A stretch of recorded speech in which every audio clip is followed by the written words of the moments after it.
नमस्कार, amazing news में आपका स्वागत है। मैं हूं कंचन ग्रोवर। कहते हैं मुसीबत जब आती है तो चारों ओर से आती है। पहले लॉकडाउन, फिर सोशल डिस्टेंसिंग, फिर इकोनॉमिक रिसेशन और अब टिड्डियों का हमला। इंग्लिश में कहें तो लोकस अटैक, एक के बाद एक नई मुसीबत। तो क्या है ये लोकस अटैक? क्या है ये टिड्डियाँ? क्यों ये हम पर हमला कर रही हैं? और क्या कारण है इसके पीछे? आज हम इसी के बारे में बात करेंगे। पर इससे पहले ये जानते हैं कि ये टिड्डियाँ आई कहाँ से है। दोस्तों, कुछ लोगों को हमारे देश में लगता है कि इसके पीछे पाकिस्तान का हाथ है। पाकिस्तान ने इन टिड्डियों को टेररिस्ट बनाकर इन्हें हिंदुस्तान भेजा है और ये टिड्डियाँ पाकिस्तान की है। ऐसा मैं नहीं कह रही, ऐसा ये लोग कह रहे हैं।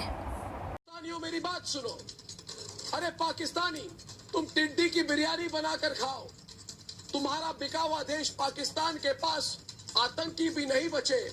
सबको तो हमने सूली पर चढ़ा दिया, तो पाकिस्तान अब टिड्डियों को आतंकी बनाकर भारत भेज रहा है। आधे पाकिस्तान मतलब कोई इनसे पूछे कि क्या इन टिड्डियों पर कोई जीपीएस चिप लगाकर इन्हें भेजा गया है? मतलब क्या है ये? चलिए आते हैं हम अपने टॉपिक पर और पहले जानते हैं कि क्या है ये टिड्डियाँ। लोकस्ट, ग्रास होपर और क्रिकेट इंसेक्ट से काफ़ी सिमिलर है। ये तीनों सेम फैमिली से ही बिलोंग करते हैं। लोकस्ट आमतौर पर डेजर्ट में पाए जाते हैं। ये दो फेज़ में ही एग्जिस्ट करता है। पहला सॉलिटरी फेज़, जो ये अकेले में होता है तब लेता है।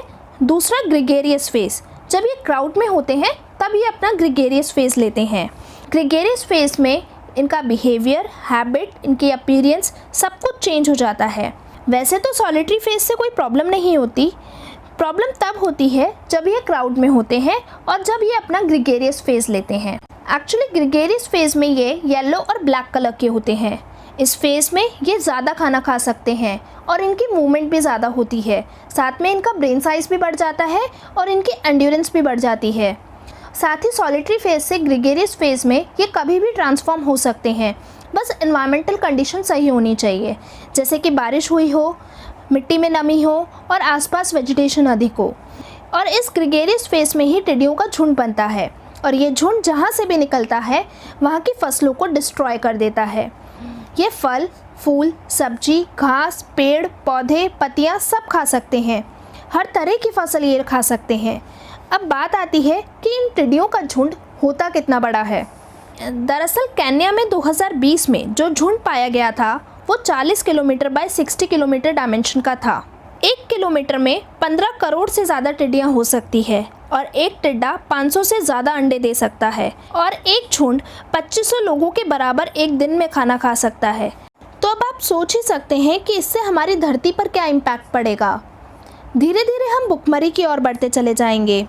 आज से पहले 1993 में भी ये लोकस अटैक हो चुका है। हज़ारों सालों से ये लोकस अटैक होते आ रहे हैं। मतलब कि दोस्तों, ये पहली बार नहीं हुआ है, ये पहले भी हो चुका है। और यहाँ तक कि बाइबल कुरान में लोकस प्लेग का भी मेंशन किया गया है और कहा जाता है कि ये अभी की नहीं बल्कि पुराने ज़माने से चली आ रही प्रॉब्लम है। पर आज जो लोकस अटैक है, इसके पीछे इनडायरेक्टली क्लाइमेट चेंज को रिस्पॉन्सिबल माना गया है। दरअसल क्लाइमेट चेंज की वजह से इंडियन ओशियन ज़्यादा गर्म हो रहा है और गर्म होने की वजह से बारिश और भी ज़्यादा हो रही है। और इसी वजह से दिसंबर 2019 में ईस्ट अफ्रीकन कंट्रीज़ जैसे कि केन्या, युगांडा, इथियोपिया, सोमालिया, इन सभी जगह पर बाढ़ भी आ चुकी है। और इसी बारिश की वजह से लोकस्ट की एनवायरमेंटल कंडीशन अच्छी हो जाती है। फरवरी 2020 में ईस्ट अफ्रीका में इसी वजह से बड़ी संख्या में लोकस्ट प्लेग आया है और इसी के बाद यह टिड्डियों का झुंड ईस्ट अफ्रीका से होता हुआ ईरान, ईरान से पाकिस्तान और पाकिस्तान से मई तक यह इंडिया में भी आ गया है। दरअसल इन टिड्डियों का झुंड इंडिया आने के पीछे बंगाल के साइक्लोन की हवाएं भी हैं। बंगाल के साइक्लोन की विंड्स की वजह से भी यह झुंड इंडिया की तरफ आ रहा है और इसी वजह से इंडिया में मध्य प्रदेश, उत्तर प्रदेश, राजस्थान, दिल्ली, हरियाणा में इससे बहुत बुरा असर पड़ा है। अब सवाल यह उठता है कि इन टिड्डियों से लड़ने का सॉल्यूशन क्या है। पहला सॉल्यूशन है कि इनके ऊपर पेस्टिसाइड या इंसेक्टिसाइड छिड़क दो। इन्हें ग्राउंड पर या हेलीकॉप्टर के थ्रू हवा में छिड़क सकते हैं, पर इसका नेगेटिव इम्पैक्ट भी है। नेगेटिव इम्पैक्ट ये है कि इससे एनवायरनमेंट और खाने पीने की चीज़ों पर बुरा असर पड़ेगा। दूसरा सॉल्यूशन है कि इको फ्रेंडली पेस्टिसाइड का इस्तेमाल करो, इससे एनवायरनमेंट को हार्म भी नहीं पहुंचेगा। पर ये पेस्टिसाइड दूसरे पेस्टिसाइड की तुलना में सही नहीं होंगे क्योंकि ये ज़्यादा इफ़ेक्ट नहीं करेंगे, और इफ़ेक्ट नहीं करेंगे तो टिड्डियाँ जल्दी से नहीं मरेंगी। तीसरा सॉल्यूशन है कि आप शोर मतलब कि लाउड म्यूज़िक बजाकर इन्हें दूर भगा सकते हैं, पर शॉर्ट स्केल पर ही ये इम्प्लीमेंट होता है, मतलब एक जगह से भगाओगे तो दूसरी जगह बैठ जाएंगी। एक और सॉल्यूशन है जो पाकिस्तानी लोगों द्वारा निकाला गया है। उन्होंने किसानों से कहा कि तुम इन टिड्डियों को कलेक्ट करो, हम लोग इन टिड्डियों को एज ए चिकन फीड करेंगे, मतलब एक चिकन की तरह खाएंगे। तो यहाँ पर किसानों को मुनाफा भी हो रहा है। 1 किलो 20 पाकिस्तानी रुपए, मतलब इंडिया के हिसाब से देखा जाए तो 1 किलो टिड्डी 9 रुपये पर केजी के हिसाब से बिक रही है। दरअसल इस सॉल्यूशन को इम्प्लीमेंट करने का आइडिया मोहम्मद खुर्शीद, जो कि पाकिस्तान में ministry of national food security में एक सिविल सर्वेंट है, और साथ ही जौहर अली, जो कि बायोटेक्नोलॉजिस्ट हैं पाकिस्तानी एग्रीकल्चर रिसर्च काउंसिल के, यह आइडिया इनका था। किसान नेट लगाकर टिड्डियों को आसानी से पकड़ सकते हैं।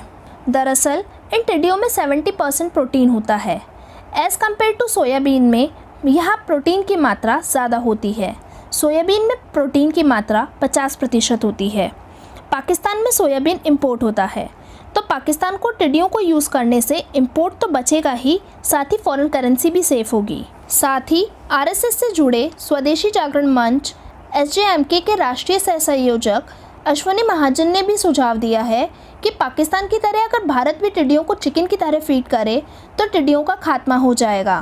पर यह सॉल्यूशन सही नहीं है और काम भी नहीं करेगा, क्योंकि आजकल इतने पेस्टिसाइड छिड़के जाते हैं कि इन्हें खाने की सोच भी नहीं सकते। पर एक के बाद एक नई मुसीबत से सवाल ये उठता है कि कहीं प्रकृति हमसे कुछ कहना तो नहीं चाह रही। जिस तरीके से हम अपने तौर तरीके आगे बढ़ा रहे हैं, क्या वास्तव में हमें अपने तौर तरीके पुनः विचार करने की आवश्यकता है? आप सोचिएगा। और दोस्तों, अगर आपको यह वीडियो अच्छा लगे तो प्लीज़ इसे लाइक और सब्सक्राइब करना ना भूलें।